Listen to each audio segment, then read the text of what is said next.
Rusia baru saja mengumumkan surat peringatan terakhir ke Australia dan menetapkan Australia musuh negaranya. Всегда уделяем особое внимание.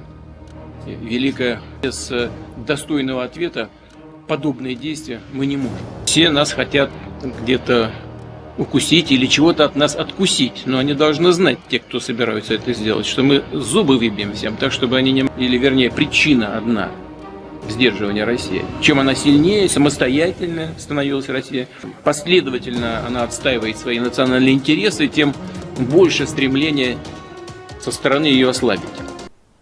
Rusia baru saja mengumumkan surat peringatan terakhir ke Australia dan menetapkan Australia musuh negaranya.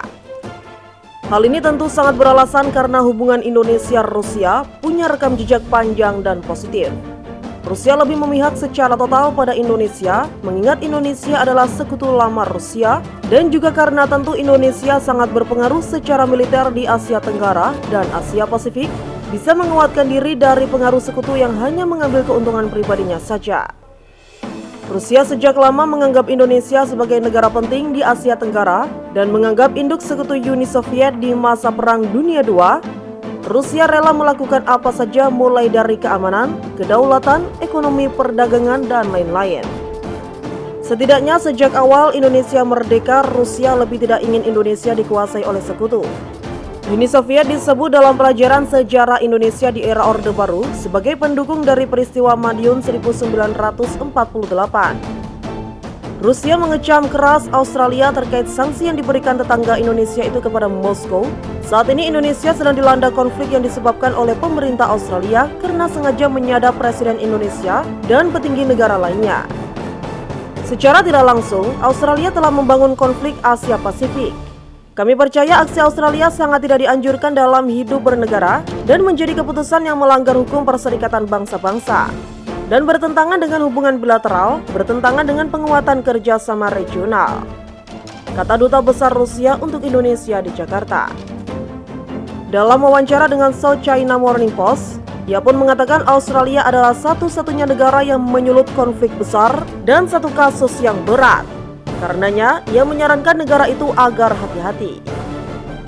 Kami lebih memilih untuk berkonsentrasi pada isu-isu yang paling penting bagi kawasan sekutu daripada isu-isu yang relatif jauh dari agenda di benua Asia, katanya. Menurutnya, tindakan Australia akan membuat negaranya itu ditempatkan dalam pemantauan khusus oleh tim siber intelijen gabungan Rusia-Indonesia.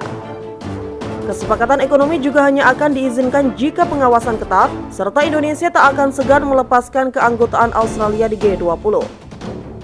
Kami tidak dapat menerima pola pemerintah Australia terhadap kedaulatan dan integritas teritorial Indonesia dan negara berdaulat lainnya, katanya. Untuk benua besar yang memiliki benua sendiri, ini bukanlah prinsip teoritis. Karena insiden berbahaya inilah sebabnya Rusia mengutuk keras aksi Australia yang tidak bermoral dan kejam. Hal terburuk jika akhirnya perang terjadi antara Indonesia dan Australia, Rusia tidak akan khawatir sama sekali. Sebab Australia hanya memiliki senjata TNI yang dipublikasikan, sementara tidak mengetahui senjata TNI yang menjadi bagian dari rahasia operasi.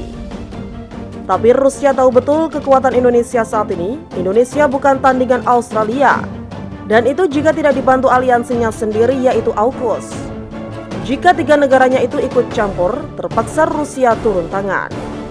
Duta Besar Rusia juga menyebut bahwa tanpa diminta, Rusia tahu apa yang harus dilakukan untuk membantu Indonesia bila sesuatu terjadi ketika penyerangan bersama oleh ketiga negara-negara sekutu Australia itu.